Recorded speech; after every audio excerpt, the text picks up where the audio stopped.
자, 주어진 회로를 갖다가 AC 해석을 합니다. 그런데 입력 두 개 들어가는 전압이니까 얘가 V1하고 V2를 지금 우리가 조건이 뭐냐면은 V1과 V2의 차가 VD라고 주어졌어요. 그죠? 그러면은 어떻게 우리가 표현할 수 있냐면 V1은 어떤 VCM에다가 센터 포인트에다가 2분의 1 VD를 더한 거, V2는 VCM에다가 2분의 1 VD를 빼주면 돼요. 그러면은 V1과 V2의 차는 무조건 VD가 됩니다. 그죠? VCM은 얼마나 돼도 관계없어. 하여튼 우리의 조건은 V1하고 V2의 차가 VD만 되면 되니까 이렇게만 인가를 하면은 가능하다는 거예요. 이 말은 뭐냐? V1이 여기 있고 V2가 여기 있는 거예요. 그래서 V1에서 V2를 뺀 요 간격이 VD야. 그러면은 요 중간 포인트를 갖다가 VCM이라고 둬. V1이 어디일지는 모르니까 V1에 있는 위치에 맞춰갖고 빼면 돼. 그러나 VCM에서 2분의 VD를 더하면 V1이 되고 VCM에서 2분의 VD를 빼면 얘가 되는 거니까 항상 이렇게 그리면 V1과 V2는 무조건 VD라는 차를 갖게 되는 겁니다. 그래서 얘가 조건이 있으면 얘를 달면 돼. 그러고 나서 VCM을 인가했을 때 커먼 모드에 대한 출력 전압을 구하고 2분의 VD 마이너스 2분의 VD를 가했을 때 디프레션 모드로부터 출력 전압을 구하면 됩니다. 그래서 주어진 회로가 어떤 모양으로 바뀌느냐 하면은 여기 오픈되는 이유는 알겠죠? 그쵸? 전류원을 AC에서 가면은 오픈 서킷가 됩니다. 전압은 숏 서킷가 되고 그 다음에 V1은 VCM 플러스 2분의 VD, V2는 VCM 마이너스 2분의 VD 전원을 두 개로 표현을 했습니다.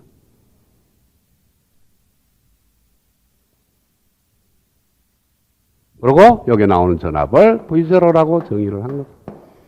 요 V0가 여기서 구한 V0의 AC 성분입니다. 자, 우리가 전원이 4개 들어갔을 때 어떻게 풀어요? 중첩의 원리를 써서 일반적인 중첩의 원리는 전원 하나하나에서 문제 풀어서 4번 푸는 게 맞는데 그렇게 해도 되고 짝짝을 지어도 되지, 그쵸? 그래서 이 VCM만 있을 때 문제 풀고 나머지 VD가 있을 때 문제 풀고 그 두 개를 더하면 돼. 그래서 VCM만 있을 때는 커먼 모드고 2분의 VD 마이너스 2분의 VD가 있을 때는 디퍼런스 모드고 그러니까 바이섹션 시험을 쓰면 우리가 문제를 풀 수 있다는 거죠. 그래서 얘는 그 다음에 두 번째는 여기 나오는 전압이 V0DCT 이런 케이스일 때 출력 전압은 V0CM과 V0D를 더하면 돼요. 중첩의 원리를 썼는 거니까. 가능하죠? 그 다음에 이제 이걸 풀고 이걸 푸는 거예요. 이걸 풀려면은 커먼 모드에 대한 바이섹션 시오리움을 쓰면 되고 이 회로를 풀려고 그러면 디프레션 모드에 대한 바이섹션 시오리움을 쓰면 되고 자, 그러면은 커먼 모드니까 이 포인트가 끊어집니다. 그쵸? 끊어지니까 이쪽 파트를 그리면은 이런 모양이 돼요. 여기가 VCM 들어가고 여기가 RD가 들어가고 그라운드로 가는데 이게 출력 V0 ACM이에요. 소스가 끊어져 버렸어. 그럼 드레인 전류 흘러요? 안 흐르죠? 이렇게 전류가 안 흐른다고.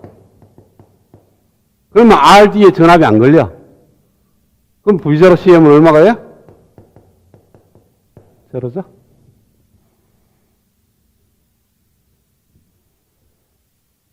그 다음에 이 모드에서는 이 점하고 이 점이 연결이 됩니다. 그래서 이 점이 그라운드로 가. 이 그라운드니까, 그죠? 그래서 이쪽에는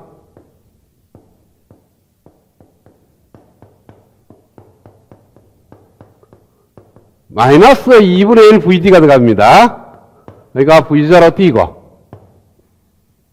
그러면은 요 사이에 걸리는 전압이 마이너스 2분의 1 VD. 드레인이 흐르는 전류나 GM-VGS인데 GM 곱하기 마이너스 2분의 1 VD 만한 전류가 흘러요.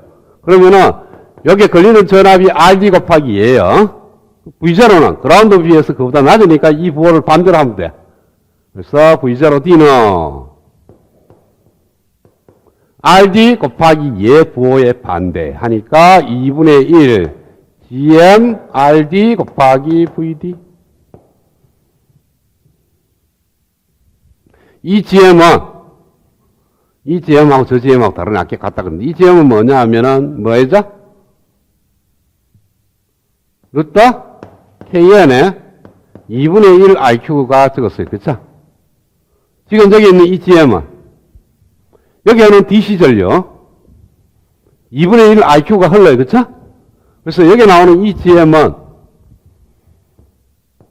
2배의 루트 KN의 2분의 1 RQ가 되네. 그래서 요걸 여기다 이으면 2하고 2분이라고 없어지니까 2하고 같아지는 거죠. BJT하고 똑같은 결과를 얻네.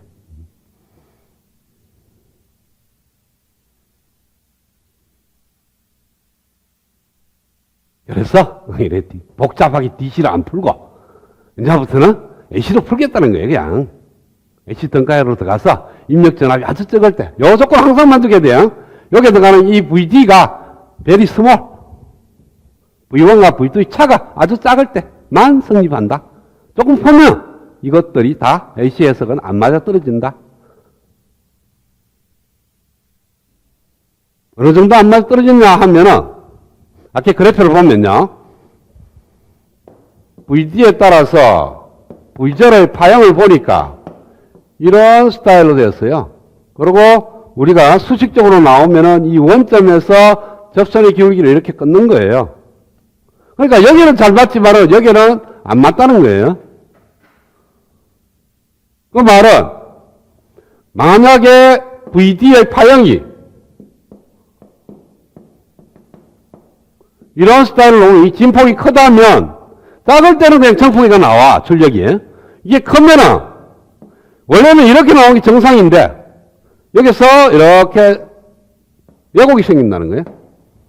위로 가고 큰 쪽하고 낮은 쪽에서 기울기가 원래 빨간 라인부터 기울기가 적어지니까 정폭률이 떨어지거든. 그러니까 위에는 몽땅해지는 이러한 모양이 나와요.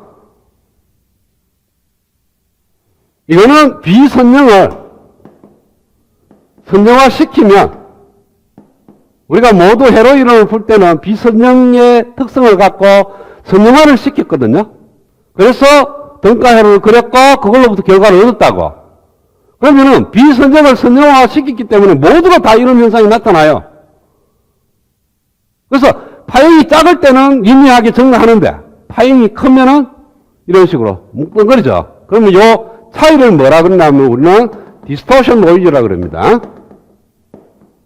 지금 통신을 비우고 있으니까 점점 노이즈에 대해서 비우게 되는데 원래 나오는 파형보다 찌그러져서 나오는 요 파형을 갖다가 그럼 원래 파형대로 나와야 되는데 찌그러졌으니까 노이즈가 탄 거죠. 노이즈라는 게 뭡니까? 정상대로 나와야 되는데 그렇게 안 나오는 게 노이즈거든. 그러면은 요런 파형이 나와야 되는데 그거보다 찌그러져서 나오니까 요게 요만한 노이즈가 탔다는 거예요. 그럼 이 디스토션 노이즈라는 게 뭐냐 하면은 원래 파형은 정연파니까 얘를 퓨리어 시리즈로 전개하면은 내가 원하는 주파수 성분만 딱 있어. 이 정연파니까. 그런데 좀 뭉뚱그려지면 얘는 정연파가 아니거든요. 그래서 얘를 갖다가 퓨리어 트랜스폼을 하게 되면요. 퓨리어 시리즈 전개하면 오메가 제로의 성분이 있고 그 다음에 이 정수배의 성분이 쫙 나타납니다. 그래서 얘를 이름하여 기본파라 그러고 얘를 고조파라 그러죠. 고조파. 그러니까 고조파 성분이 생기는 거예요. 이 고조파 성분은 원래의 성분보다 주파수가 높습니다. 정수배로. 내가 인가된 입력 전압이 만약에 100kHz다. 그러면 고조파 성분은 200, 300, 400 이렇게 정수배로 나타나게 되는 거예요. 자, 여러분 이걸 어디서 느끼느냐 하면은 라디오를 갖다가 여러분 크게 한번 틀어봐. 크게 튼다는 것은 정폭률을 키운다는 거거든요. 입력 신호를 키우는 거 아니야. 그러니까 입력 신호가 작을 때는 잘 정폭이 되다가 입력 신호가 커지면 이와 같이 디스토션 노이즈가 나옵니다. 나오니까 높은 성분들이 나와. 그래서 찌직하고 높은 고음이 나오는 거예요.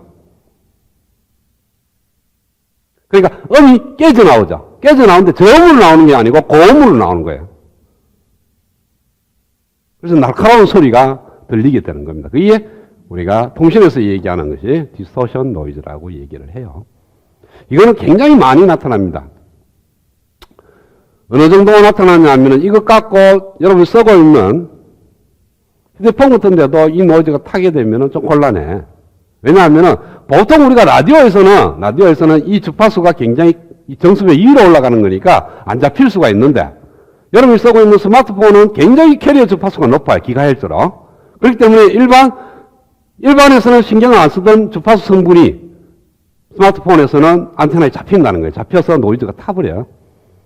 그래서 그것이 음이 이상하게 되는 거고요. 나타나는 경우도 있습니다. 하여튼 이런 식으로 비선적을 선정화해서 우리가 계산을 하면 반드시 나타나는 현상이 입력은 정연파인데 출력은 정연파가 아니다. 그래서 그 두 개 사이에 에러가 바로 디스토션 노이즈라고 명명을 한다. 그리고 디스토션 노이즈는 그 원래 갖고 있는 주파수의 정수배인 고주파 성분만 나타난다. 근데 이게 올라가면 올라갈수록 앰플리튜드는 떨어져요. 그래서 굉장히 높은 주파수에 올라가면 거의 앰플리튜드가 작은 걸로 나타나게 됩니다.